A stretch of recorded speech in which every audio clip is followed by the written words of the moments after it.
Parbatipur railway junction স্টেশনটি 1878 সাল নাগাদ চালু করা হয়। বাংলাদেশের উত্তরাঞ্চলে অবস্থিত পার্বতীপুর রেলওয়ে জংশন একটি প্রাচীন ঐতিহাসিক স্থান। এর সূচনা ব্রিটিশ আমলে হলেও 19বিংশ শতাব্দীতে আসাম বেঙ্গল রেলওয়ের সম্প্রসারণের অংশ হিসাবে উত্তর, দক্ষিণ, পূর্ব, পশ্চিমমুখী রেলপথের সংযোগ থাকায় এটিকে জংশন বলা হয়। রেল যোগাযোগের ফলে পার্বতীপুর দ্রুত ব্যবসা বাণিজ্যে গুরুত্বপূর্ণ কেন্দ্রে পরিণত হয়। পাশেই কয়লা খনি, ওই সময় এই জংশনের ভূমিকা ছিল অপসীম। পাকিস্তান আমলেও এটি উত্তরবঙ্গের প্রধান রেলকেন্দ্র হিসেবে পরিচিতি লাভ করে। স্বাধীনতার পর বাংলাদেশ রেলওয়ের উত্তরাঞ্চলের পরিচালনার পার্বতীপুর মুখ্য কেন্দ্র হয়ে ওঠে।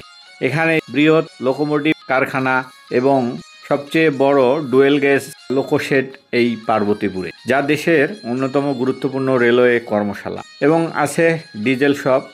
পার্বতীপুরে বহু পুরানো রেলওয়ে কলোনি গড়ে ওঠে, যা রেলের একটি অনন্য সংস্কৃতির জন্ম দেয়। ভারতের সাথে আন্তঃসীমান্ত রেল যোগাযোগও এই জংশনের ভূমিকা রয়েছে, বিশেষ করে দিনাজপুর দিয়ে বিরল হয়ে রাধিকাপুর বর্ডার এবং নীলফামারী জেলার চিলাহাটি বর্ডার।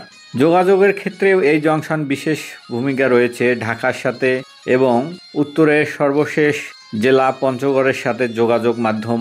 ইতিহাস, ঐতিহ্য, কর্মসংস্থান ও যোগাযোগের দিক থেকে পার্বতীপুর রেলওয়ে জংশন শুধু একটি স্টেশন নয়, বরং উত্তরবঙ্গের প্রাণকেন্দ্র, বাংলাদেশ রেলওয়ের এক গৌরবময় অধ্যায়। স্টেশন অবকাঠামো বললে এখানে স্টেশনে মোট 5টি প্ল্যাটফর্ম রয়েছে। এখানে 2টি বোর্ড গেজ ও 3টি মিটার গেজের প্ল্যাটফর্ম রয়েছে। স্টেশনে মোট 10টি রেল লাইন এবং পৃথক পৃথক ইয়ার্ড রয়েছে, অর্থাৎ মিটার গেজের ইয়ার্ড এবং বোর্ড গেজের ইয়ার্ড। ট্রেন চলাচল প্রতিদিন এখানে 20 জোড়া যাত্রীবাহী ট্রেন চলাচল করে। বিভিন্ন আন্তনগর যেমন একতা, দ্রুতযান, বরেন্দ্র, তিতুমির, সীমান্ত, রূপসা, নীলসাগর প্রভৃতি ট্রেন এখানে থামে এবং গন্তব্যে চলে যায়। কিছু সমস্যা স্টেশনের, যেমন সংস্কার ও মেরামতের অভাব। অনেক পুরাতন স্থাপনা ঝুঁকিপূর্ণ হয়ে পড়েছে।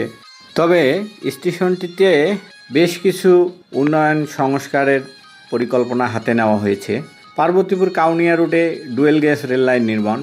পার্বতীপুর থেকে কাউনিয়া পর্যন্ত মিটার গেজ থাকা রেল লাইনটি ডুয়েল গেজ রূপান্তর করা হবে, যা ট্রেন চলাচলের সক্ষমতা বাড়াবে এবং ভারতের সীমান্তবর্তী অন্যান্য আঞ্চলিক যোগাযোগ উন্নত হবে।